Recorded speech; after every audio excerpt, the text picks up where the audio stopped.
నిరీక్షణ prayer house మరియు centre సంఘముల తరపున జీవము కలిగిన దేవుని నామంలో మీ అందరికీ నా వందనములు.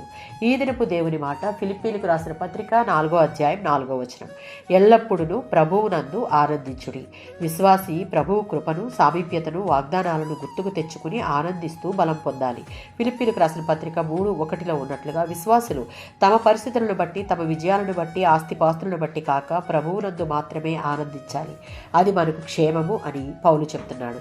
మొదటి పేతురు పత్రిక 4:13 ఉన్నట్లుగా విశ్వాసులకు విషమ పరీక్షలు ఎదురైతే దేవుడు ఇలా సెలవిస్తున్నాడు. ఆ పరీక్షల పట్ల మన మనస్తత్వం చాలా ప్రాముఖ్యం. పరీక్షలు, బాధలు అనుభవించేటప్పుడు సణుక్కోకూడదు, సోలిపోకూడదు, నిరుత్సాహపడకూడదు. మన విషయంలో మనకు మేలు జరగడానికి ఏమి చేయాలో దేవునికి బాగా తెలుసు. దేవునిపైనే నమ్మకాన్ని పెట్టుకోవాలి. రోమీయులకు రాసిన పత్రిక 8:28 ఉన్నట్లుగా దేవునిని ప్రేమించి ఆయన మీద ఆధారపడే వారికి ఎలాంటి పరిస్థితులు ఎదురైనా అందులో దేవుడు మేలునే చేస్తాడు. అది ఎరిగి సంతోషంగా ఉండాలి. అగ్ని వంటి బాధలను భరించడం అంటే క్రీస్తు పడిన బాధలలో పాలు పంచుకోవడమే అని గుర్తుంచుకోవాలి.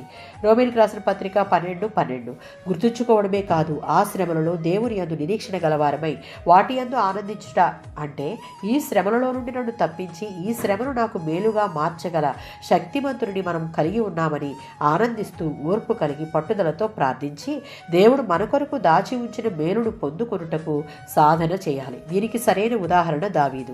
145వ సంకీర్తన 1-2 చరణాలలో ఈ కీర్తనలో దావీదు దేవుడిని స్తుతించాలని గట్టిగా తీర్మానించుకున్నాడు. తన పరిస్థితులు ఎలాంటివైనా, అది అనారోగ్యమైన, వ్యాధి అయినా, ఇబ్బంది అయినా, దుఃఖమైనా, ప్రతి పరిస్థితుల్లో దేవుడిని స్తుతిస్తూ ఆనందించాలి అని తీర్మానించుకున్నట్లుగా మనం చూస్తాం. దానికి గల కారణం దేవుని యొక్క శక్తి మీద అతనికి ఉన్నటువంటి అపారమైన నమ్మకం. అట్టి కృపను మనం అందరము పొందుదుము గాక.